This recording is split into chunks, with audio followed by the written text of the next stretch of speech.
বন্ধুরা, আমার ভাইপো করলে আছে আর আমার বান্ধবীর আজকে জন্মদিন, আর আমি এখন গিফট কিনতে যাবো। তো চলো। তো এই যে আমরা দোকানে চলে এসেছি, বইয়ের দোকানে গিফট কিনতে। আর আমরা এখানে চয়েস করছি যে কোনটা নেবো। আর ভাইপো বল নিচ্ছে এখানে। আর লালের মধ্যে কমলা কমলা আর হলুদের মধ্যে দুটো চয়েস করতে বলেছি। ও হলুদ লাল নিয়েছে, কিন্তু হলুদের দিকে থাকে। এটা কমলা, লাল না। লাল লাল ও কমলা। এনে ধর তো বল। এখন দিস না, এখন ফেলে দেবে। তো এখানে বৌদি গিফট প্যাকিং করা হচ্ছে। বৌদি গিফট, বৌদি গিফট বান্ধবী গিফট। আমার বান্ধবীর জন্য গিফট কেনা কমপ্লিট। তো আমরা এখন বাড়ি যাব। আর দেখো ভাইপো এখানে কি করছে, জামার বেল্ট খুলে খেলছে। বান্ধবী আমাকে জামা গিফট করেছিল, তার জন্য আমার পছন্দের একটা জামা বান্ধবীকে গিফট করলাম। আর জামাটা কেমন লাগছে প্লিজ কমেন্ট করে বলবে কিন্তু।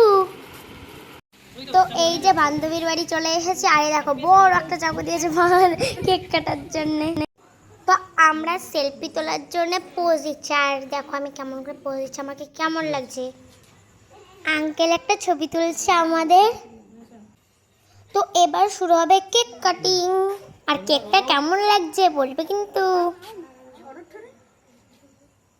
Happy birthday to you, happy birthday to you, happy birthday to you. তো বন্ধুরা, আমরা বান্ধবীর জন্মদিনে এসে খুব খুব খুব মজা করেছি।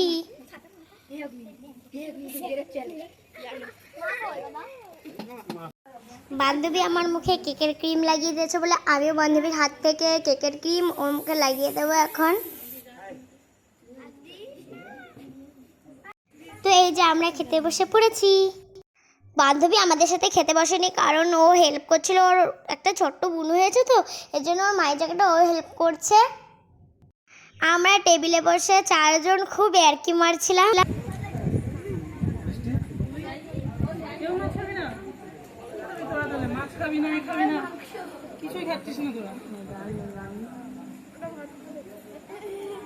আমরা ছোট মানুষ, আমরা আর কত খাবো। আর সব রান্নাই খুব খুব খুব সুন্দর হয়েছিল। তো এই যে আমার ভাইপো বসে পড়েছে খেতে। দেখো বাটিতে করে খাচ্ছে, আবার চেয়ারে বসে স্পেশাল। কি কিউট লাগছে না ভাইপোকে। তো আমরা এখন খেতে থাকি, আবার পরের ব্লগে দেখা হচ্ছে। টাটা। লাইক কমেন্ট শেয়ার করতে ভুলবে না কিন্তু।